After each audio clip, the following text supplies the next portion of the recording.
Hey there, podcast listeners. Exciting news. My new audiobook, The Short Book Formula, A Financial Professional's Guide to Writing a Book in 6 Weeks to Attract Ideal Clients, is out now. And the best part, for a limited time, we're offering this audiobook to you for free. Hurry over to www.theshortbookformula.com and claim your copy now. And now, on to our show.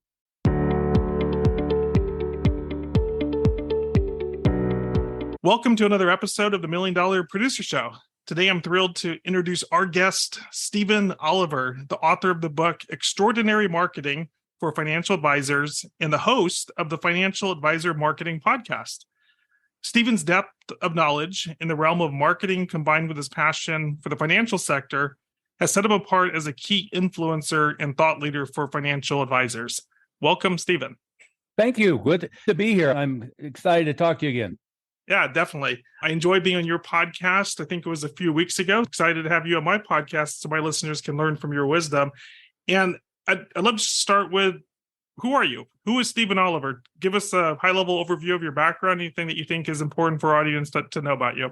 Let me give you the short backwards of how I ended up here. I went to Georgetown University, got a degree in economics, thinking I was on my way to Harvard or Wharton for an MBA and then on to Wall Street. In fact, I interviewed with all the big Wall Street firms and one thing or another, and then made the strange decision to move to Denver and open a chain of martial arts schools. The backstory was that was always my hobby, and I was thinking I was going to be a professional fighter at some point. Sooner or later, I figured out getting hit in the frontal lobes over again for what they were getting paid was a bad strategy. I came to Denver. I opened 5 schools in 18 months, 6 schools in 30 months, and ended up growing to 3,500 active students by the time I was 25 years old. Was always interested in finance and in that area. Went back and got an MBA. And then every time I turned around, I was getting either a financial advisor or a commercial real estate broker or a managing partner of a law firm asking me how it was I was doing what I was doing. I was on infomercials, 30-second spots, full-page ads in the newspaper and so forth. And just ended up backwards back into this industry.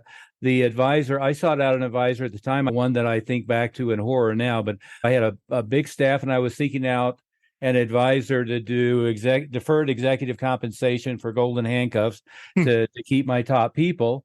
His name was Peter Harnish with Northwestern Mutual.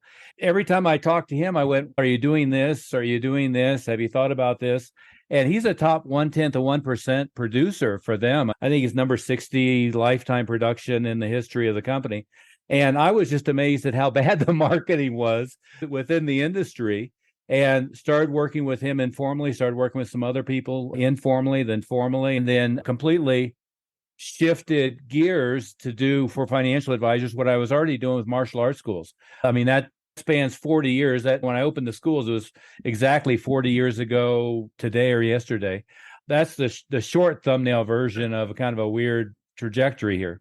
Thank you for sharing that. So you've been, if I heard you correctly, you've been working with financial advisors in some capacity for around 40 years. With financial advisors, 15 to 20 years. You obviously have a wealth of experience from your own personal marketing and business to working specifically with financial advisors.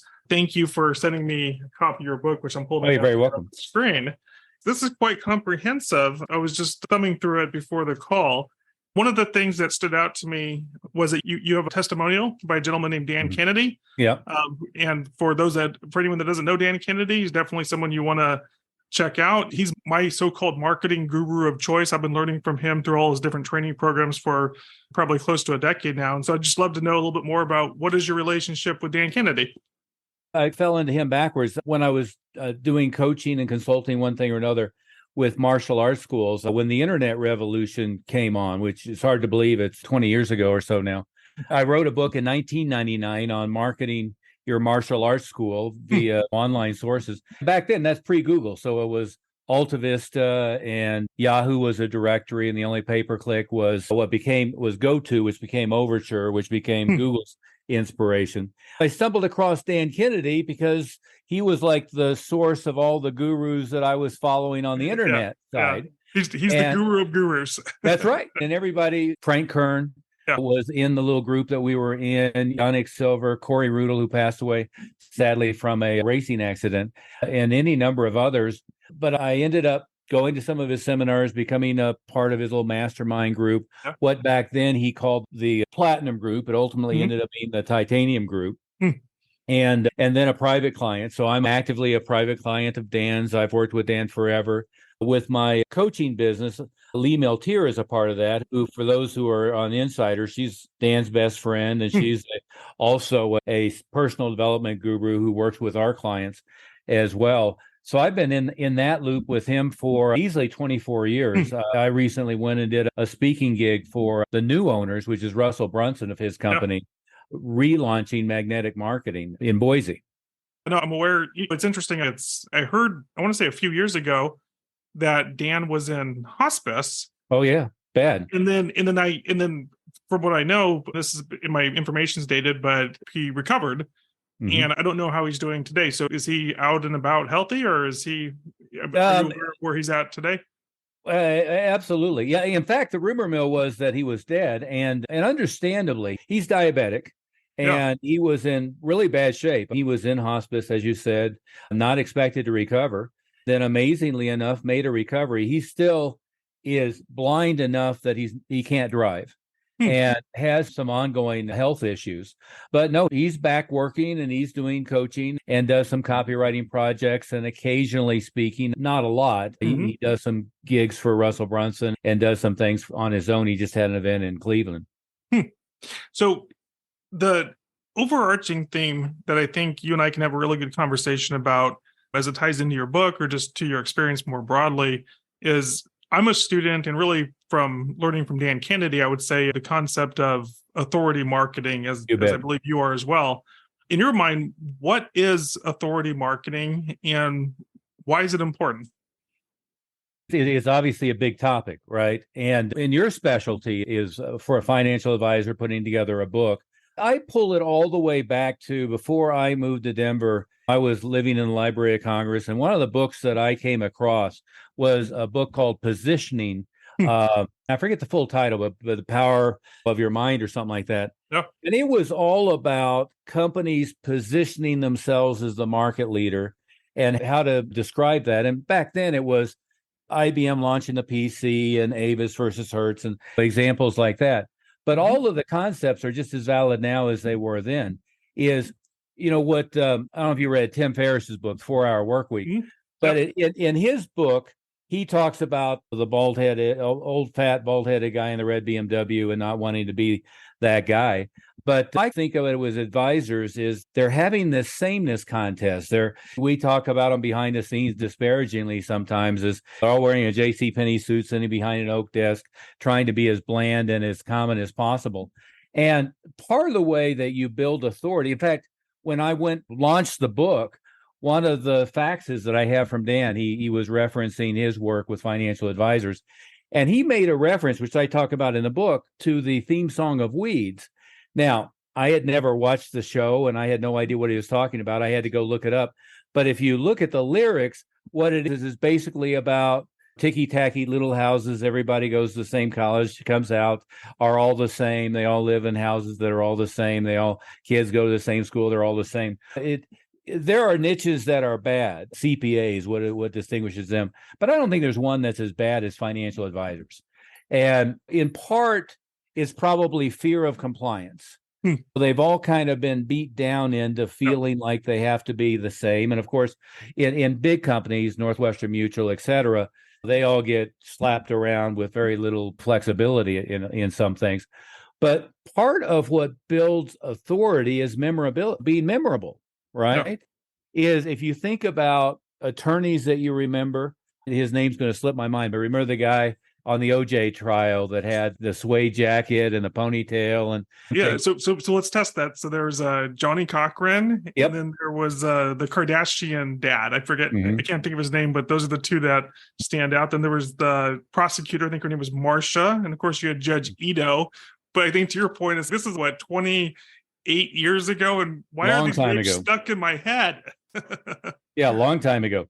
What happens on building authority is so many times, and you see the advertising that goes on in this niche and others is what's different about you, right?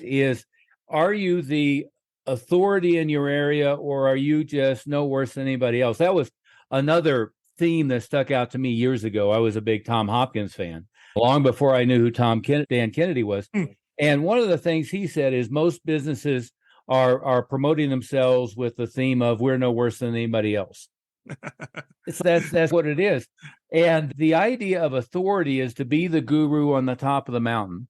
No. And you mentioned Dan. Nobody's better than Dan. The only way to communicate with Dan is by fax, right? I still have an e-fax number because I communicate with by fax. And he's even annoyed with that. He wants everybody to have who's communicating with him have a physical fax machine plugged into. I think at this point he's just messing with people. I think so. Yeah.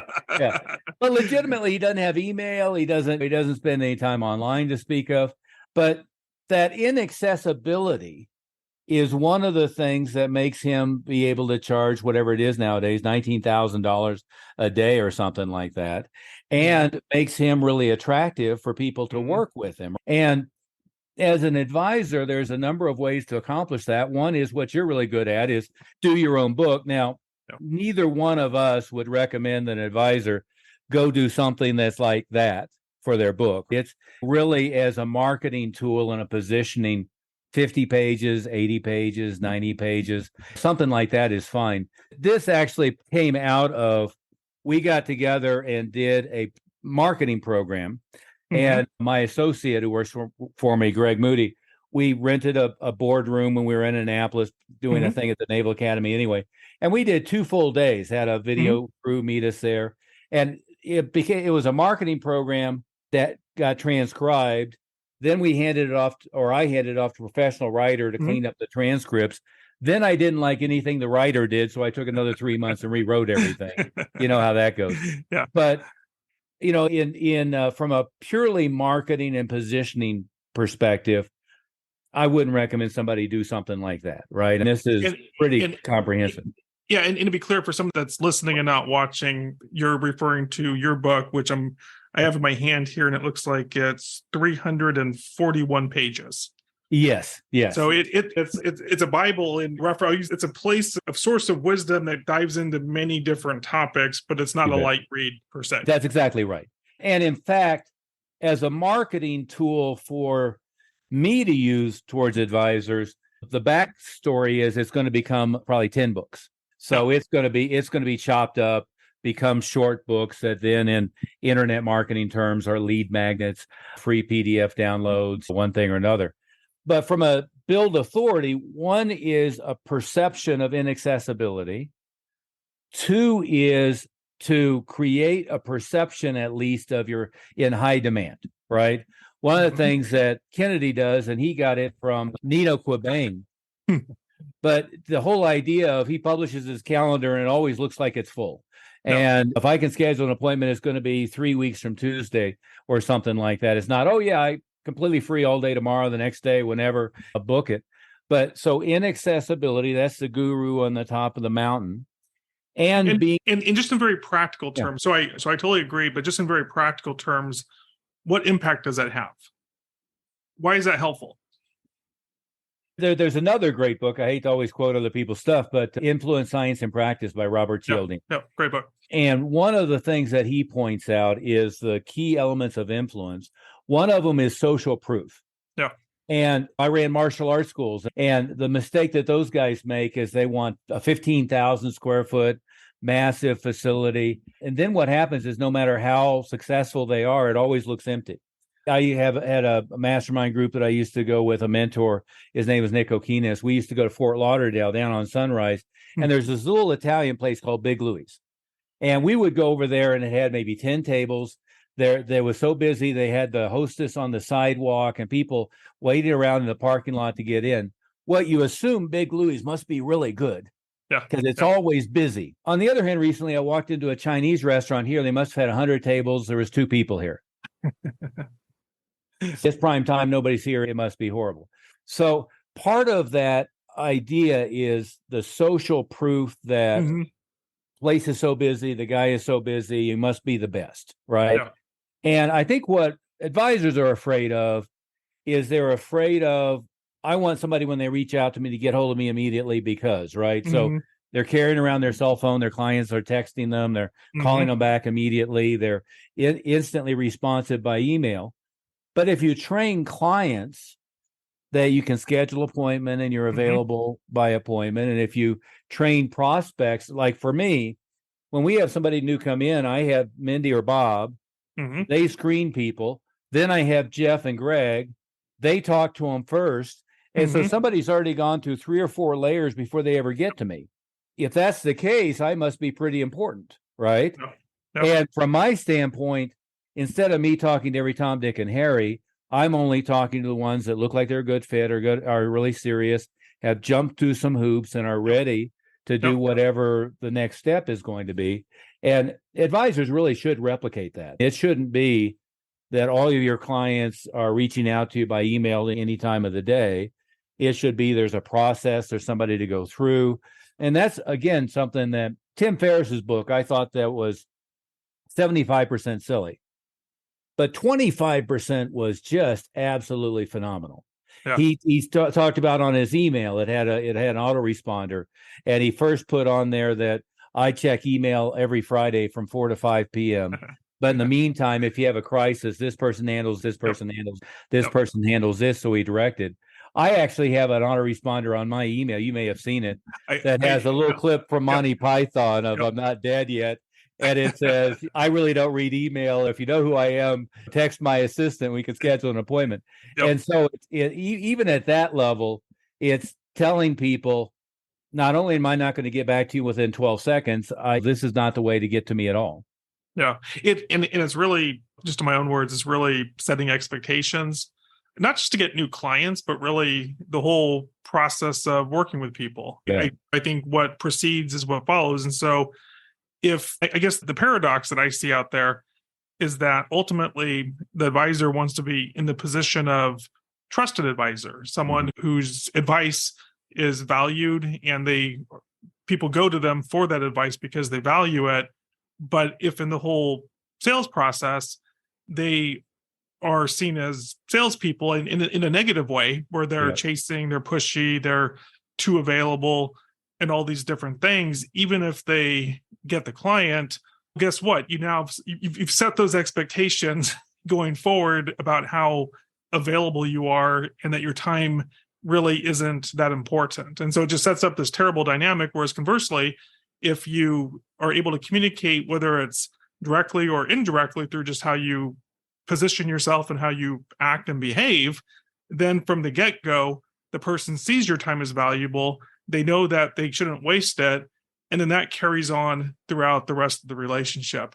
I guess the question I have from there is that I heard you say that at least the perception, I'm guessing this is for you. And for me, it's generally true where I'm just really busy, and it's designed intentionally, but it's also true that I don't have time to waste. And someone has my calendar, they can schedule, I screen as appropriate. For someone that's looking to gets it, says, hey, I'd love to be able to do that. That's my dream. How do I go from where I am to being able to turn that into a reality? What's the high level playbook? I know there's many different things that can be done, but what's in your mind the playbook to go from A to B? Oh, yeah. And there's any number of pieces, obviously, but I think one of them is everything is scheduled by appointment, and you time block your time. And of course, I think you were using Calendarly. I use OneSub, but it's the same thing. Everything is booked by appointment. And anytime you're booking an appointment, there's a start time and an end time, and people miss that point, right? I book myself in 20-minute increments, or in, like, we booked 45 minutes here. But sometimes people miss that endpoint thing, right? Is if I know, like when I talk with Dan, if I've got 20 minutes, I'm going to get to the point, and I know when our stop time is. And I don't know how many conversations I've had with him, and he goes, I'm out of clock, I got to go, right? Okay. No. In my case, and this is both for myself, just to remind me, but I have this little clock that I'm holding up on the screen. And if it's a 15-minute call, I'll set to 15 minutes because I'll get absorbed in the conversation.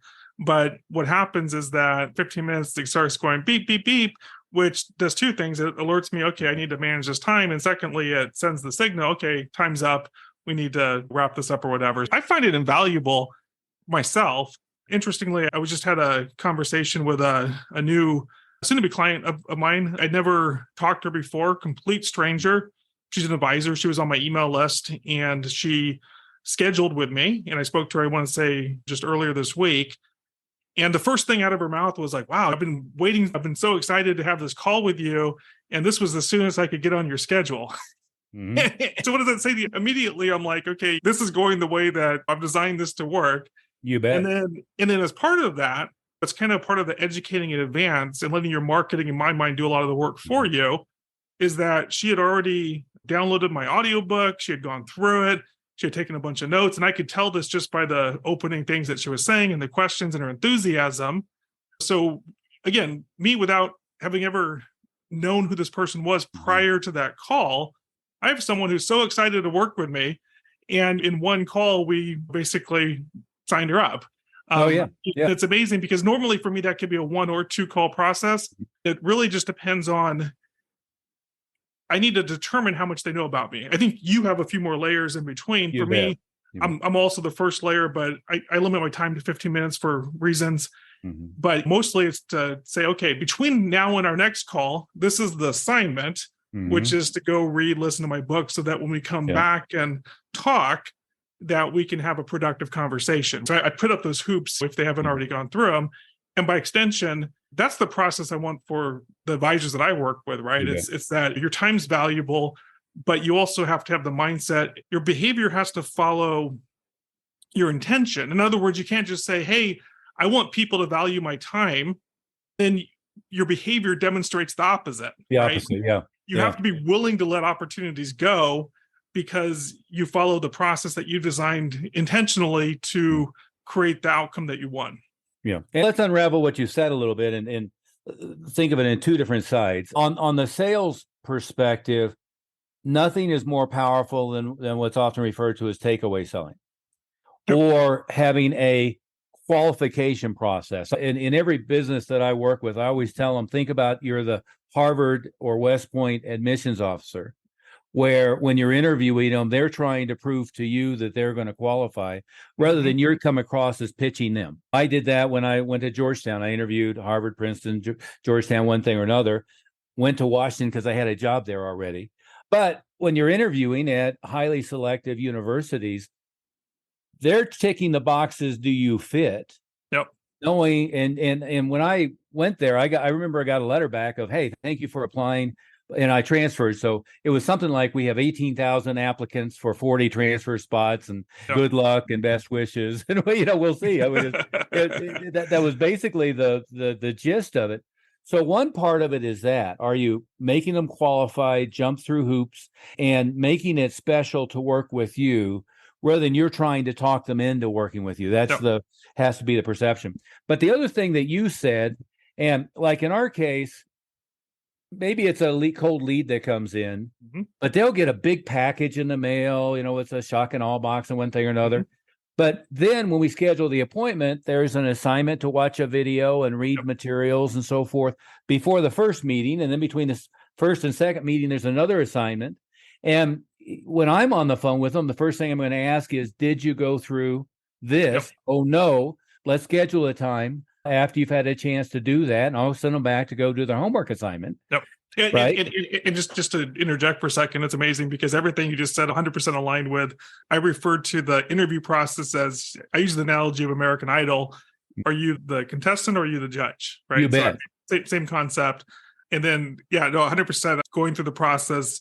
If there was a assumption or an assignment given to do something, and in my case is to read the book, and they come and they don't, and they haven't done it, because that's the first question I ask. I'm like, great, this is not going to be a good use of our time. If you're interested, I'm happy to talk to you, but let's do this. And so 100% aligned with you.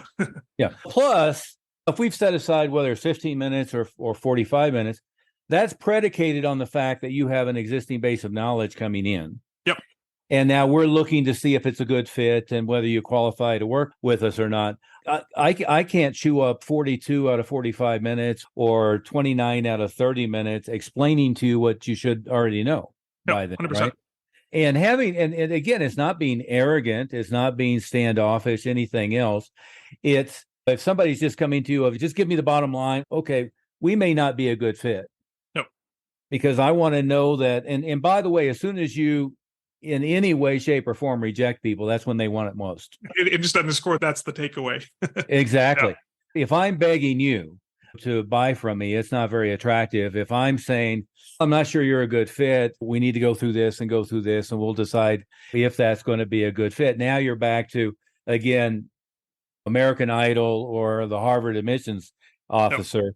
We're back to which hoops are you going to jump through in order to get to that point? And as part of that, so I guess the question that comes up is that for an advisor is, how do I create, I want to do that, but I think on a practical level, many advisors don't have the demand on their calendar, their schedule, et cetera, so they don't feel comfortable doing that. It's easy to do that when you have a lot of demand and you can legitimately say, hey, I just got so much time. And then it's much more natural to do that. At least that's my experience. But for a lot of the clients that I work with or start working with, the challenge that they have is that they don't have enough demand. And so they, I think, have a scarcity mindset that if they do this, they're going to miss the one opportunity or the two opportunities or whatever the number is. So just from a lead generation marketing perspective, and going to where you went with this, what do you see working the best today for advisors to generate the demand that fills up their calendar potentially with qualified prospects? Right. And there's any numbers of examples, but take the one word you use, scarcity mentality. Is selling hungry out of desperation is always going to be bad, right? Yeah. Mm-hmm. To quote Dan Kennedy, it's a lot easier to do that when there's another bus coming. Prospects. To me, the reason why, and I go all the way back to the first martial arts school I did, is I figured out very early on, I was good at marketing from day one only because I had time to prep and we're studying with people who are actually masters of it back then. Mm-hmm. But the biggest reason to get good at marketing is so you only accept clients that are a good fit with you. Because if you think about it, whether it's 80-20 or 90-10, most of us build up a client roster of people who can fog a mirror, right? If they're Checo clear and they can fog a mirror, I'm going to take them. And then, you and I both talk to advisors who they spend all their time whining about their clients. It's, you found them, you took them. If you only want to work with entrepreneurs, or if you only want to work with doctors, or if you only want to work with people with 3 million and up, or people who are liquidating a business, whatever it is, go find the people you want to work with. No. First question I ask advisors is, if we went through your client roster, number one, take the 20% that you love working with, forget about the others, and what's the commonality with those people? No. Let's go find those people, right? No. Yeah, but I need a certain number of sales, or wait a minute. No. Let's go get who you want. No. And forget about everybody else. And then who you want, they're going to be willing to jump through some hoops. The problem is, if I only have one or two prospects coming in every month and I'm barely paying the bills, that's when I'm going to just take whoever fogs the mirror. No. Right. I find also there's short-term and long-term thinking. I find for the most part that most advisors are naturally salespeople, and so they're not marketing people. By contrast, they're not marketing people. So they are action takers when it comes to sales. I want to talk to people. I want to do all these things, which of course sets up a lot of these dynamics. Whereas my approach, of course, starting with the book, is okay, before we go and implement stuff, we need to have the marketing collateral in place. And so in my case, I focus on a book, which then creates the messaging, which then creates the whole ability to have a funnel of sorts and create the authority and all these different things. But the pushback I'll get, if you will, is that most people want to jump into the lead generation, into the sales side, but it sets up this vicious cycle where now you're just repeating and doing the same thing because you haven't gone really good at marketing and you haven't invested the time, resources, whatever, in the collateral that you need to be successful. As an example, I'm about to publish my next book. Of course, the reason that I wrote it, my motivation was that, okay, I have a service that I want to sell. So I have an end, and then I just work my way backwards to, okay, what's the stories and the framework and all these different things to take someone from I don't know anything to they go through that and they're like, I need this. Where has this been all my life? And so I start with the marketing collateral. And then once the marketing collateral is in place, I say, okay, now I'm going to go and talk about it. You bet. Because I have that in place. You bet. And using marketing terminology, that's the difference between chasing down cold leads or chasing down constant, never-ending referrals, especially if you've built a business of people that weren't a good fit to begin with. They all know other people like them, right? That's part of the fallacy of this business. One of my favorite sales movies, it's a good example of all the stuff not to do, is the first Wolf of Wall Street movie, Boiler Room. In fact, I was at Stratton Oakmont years ago. We were actually in the Wolf of Wall Street movie, the first IPO that they showed was a friend of mine, Mark Glazier, Master Glazier Karate. And after they had done the IPO, we were looking at doing a merger, and I was going to become CEO of the thing. Luckily, ordered all the documents from the FTC. This is pre-internet, and pretty quickly figured out it didn't smell right. But in the boiler room, it's everybody's doing cold calls and you're getting people on the phone and one thing or another. That's the opposite of positioning yourself as an authority, right? Somebody like Dan Kennedy or Jay Abraham or picture whoever it is, the last thing they're going to be doing is doing 100 cold dials a day, right? Now, so having, as you said, you used internet marketing terminology, a lead magnet. So a book or a report or a white paper or a webinar or whatever it is, having that as the offer eliminates that. Is I can put out on Facebook, on LinkedIn, on Google, by direct mail, whatever, is here's a free offer. No obligation. If you're interested, here's the offer, or it's $9.97, it's $99.97, whatever it is. And here's the offer. And then once they respond, somebody who's warm, and then you can move them into the funnel to then talk to you, right? But it's a completely different dynamic of I'm begging all my clients for who their 3 friends are. Then I'm cold calling the clients of, you're a friend of Jim Jones, and I thought you might need my service. The good thing is they're a friend of Jim Jones. The bad thing is your positioning on day one is horrible. So I think that's where people have to shift their mindset from the go hunt what you kill and just beat the phones and cold contacting to putting out bait to get people to raise their hand. Most advisors love to hate them, but it's something that Fisher does very well. I want to shift gears slightly and talk about, so someone's listening to this concept, right? It's great. I think this is music to someone's ears. I know it's music to my ears. I love authority marketing. I love operating in a world where I've set up these systems and they work fantastically. I honestly can't remember a bad sales call I've had in, I want to say, years, because it doesn't mean that everyone's a right fit. It just means that I don't talk to people who don't demonstrate that they're a good fit, or it gets shut down very quickly. So I never chase someone. It's always attraction based and moving forward based off of those conditions. So for someone listening to this and they're interested in learning more about your work and maybe more specifically how you help them achieve this situation, what should someone know about your services, your books, the material you have out there? I'd love for them to pick up the book. It's on Amazon and Barnes & Noble, one thing or another. But if they go to my website, advisorwealthmastery.com, we give away a free digital copy. And where we're at is mostly working with higher end advisors, working with them in a direct support mode, and then suggesting that they do a book, that they do reports, that they do webinars and so forth. And if they want to do that, recommending you or recommending people for the appropriate thing. But we work with them on strategies and tactics. And mostly, frankly, most of them, as you said, are sales focused, but aren't marketing focused. And they almost always do too few things. That's why I put that Neiman of Wall Street up there. Is we talk about building the Parthenon. So the facade is a good example of let's build lots of different pillars of marketing to bring people in, not just do one thing. Yeah, no, I think that's really smart. It's myself and my own business. I have multiple pillars of marketing that I do. I'm always evaluating what works, what doesn't work, but the things that work, I pour more energy, more resources into, and through a combination of strategies, I'm able to keep the calendar nicely filled. And so I think oftentimes there's this sense that there's one thing. If I'm do Facebook, or if I do seminars, if I do LinkedIn, or if I do this, it's ultimately you want a synergy of the things that work best. But it starts from the positioning, right? It doesn't matter what the tactic is. I think the precursor to that is that you want the positioning down so that anything you do is going to be that much more successful. Yeah. And I might add to that too. I think most advisors misperceive how most sales processes go, right? They think I get in front of people, they set an appointment, they buy or they don't buy, right? Yeah. 10-3-1, 10-3-1, that old formula.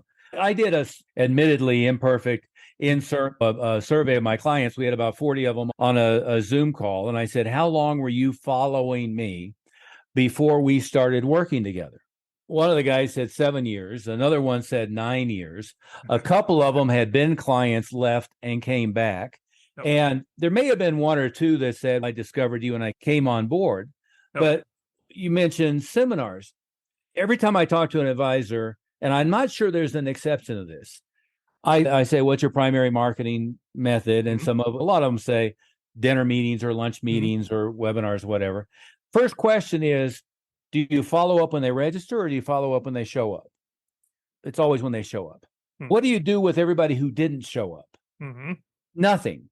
What do you do with everybody who showed up and didn't make an appointment? Nothing, right? And, to me, especially online, a webinar, it's the registration that's important. I really don't even care if they showed up for the meeting.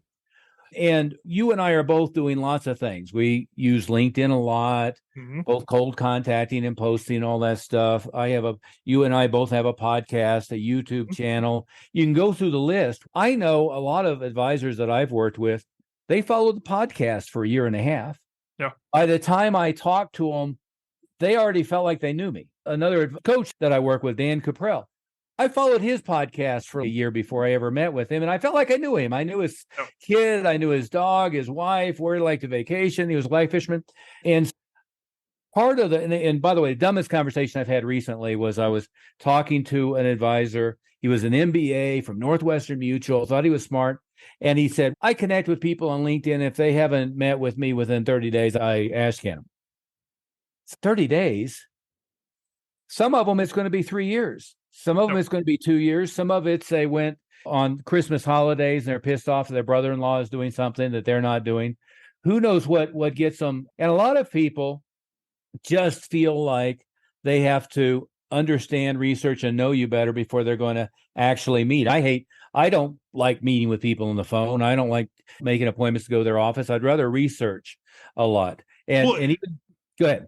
Yeah, no, 100%. I call it the trust barrier, right? There's timing, right? There's, okay, this is on my radar. I'm not ready to act yet. I want to start gathering some resources, some options. But at the end of the day, it's what I call the trust barrier. It's not some slick message. It's I need to know enough about you and feel comfortable that you're the right fit. Now, depending on the motivation of the person, that can happen over the course of a day, a week, a month. But to your point, and there's statistics out there, but I think the vast majority of people, when they enter your world as a lead, it's just on the radar. It's not pressing yet.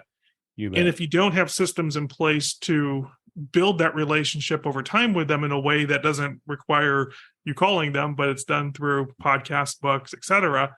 Again, going back to the person I mentioned earlier today or earlier in this call, who scheduled with me on Tuesday, and she was so excited and it was a great call.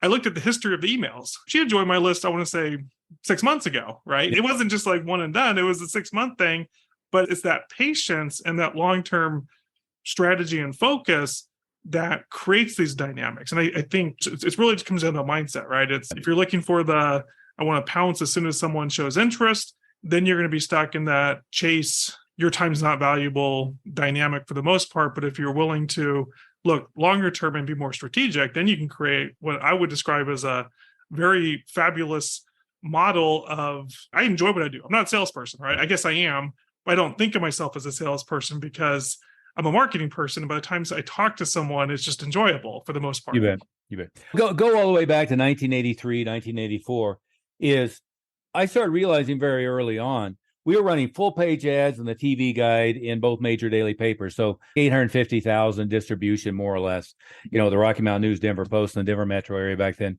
And I would have people who told me they had 7 hour ads torn out of the paper under the microphone in the refrigerator before they got around to it. Right. And what's happened in the digital age is people don't like direct mail for whatever reason. But the nice thing about physical deliverables is that you put it under the magnet on the refrigerator, sits on the desk. The thing about books is I keep encountering people who say, I just sent them a PDF. Okay, fine. But they either take action now or they don't. I've had people's book as literally as a coaster on my desk for 7 months before I ever got around to talking to them, right? I've had people mail me 7 or 8 different things before I ever got to it. When I'd go, oh, yeah, I was meant to talk to them. And I put it down. And what happens is text messages and emails only are good for today. Yep. Nobody, and I'm exaggerating, but I don't know, I probably printed this year 2 emails to hold on to it. And hell, I owe you a testimonial for your book. I have it right here. I have the PDF on my desktop, and I forgot about it. Yeah, it's really good, but it got lost in the shuffle of 200 100%. emails a day. 100%. And it's that type of thing. You just have to keep dripping on them and educating them and waiting patiently sometimes. But again, even back to that old tried and true formula, 10-3-1. What do you do with the other 9, right? Okay, so I had 10, I got 1. They're not no sales. They're just, I didn't get them yet. Yeah. So if I keep dropping emails on them once or twice a day, if I keep texting them periodically, if I keep mailing them stuff, and I play prospect for every advisor I can possibly do. There's exactly one guy that I come across, and they're in the Denver metro area, and I've never worked with them. Townsend is the name. But 2 or 3 times a month, I get mail from them. I get invitations for the golf event. I get invitations for the anniversary celebration picnic. I get invitations to a seminar or a different thing. And of all the people that I have opted in, including Fisher, by the way, opted in and followed up on, they're the only ones that know. And I wasn't playing prospect because I needed an advisor. I was playing prospect because I like to see everybody's marketing. So they're wasting the money on me. But what's happening is they're closing probably 3 times more sales than most of these other guys are, because they know that once somebody's raised their hand, somebody's raised their hand's worth 100-fold more than just somebody on a cold list somewhere. Yeah, 100%. So wrapping things up, this has been a fantastic conversation. I've enjoyed it. I definitely enjoy talking to experts such as yourself that have a lot of experience, because these are the topics I like to geek out about. So you bet. Hopefully this conversation has been beneficial to our listeners. And again, for someone who wants to reach out to you or just learn more about you, what's the best next step for them? You just go to advisorwealthmastery.com. The phone number's there. You'll get my associate, or you can get a free copy of the book, or it'll take you over to Barnes & Noble, Amazon, if you prefer not to give us your contact information. Just go get it. Perfect. Thank you so much for your time today. I've enjoyed the conversation, and I'm glad that you were a guest on today's show. Thank you, Paul. I very much enjoyed it.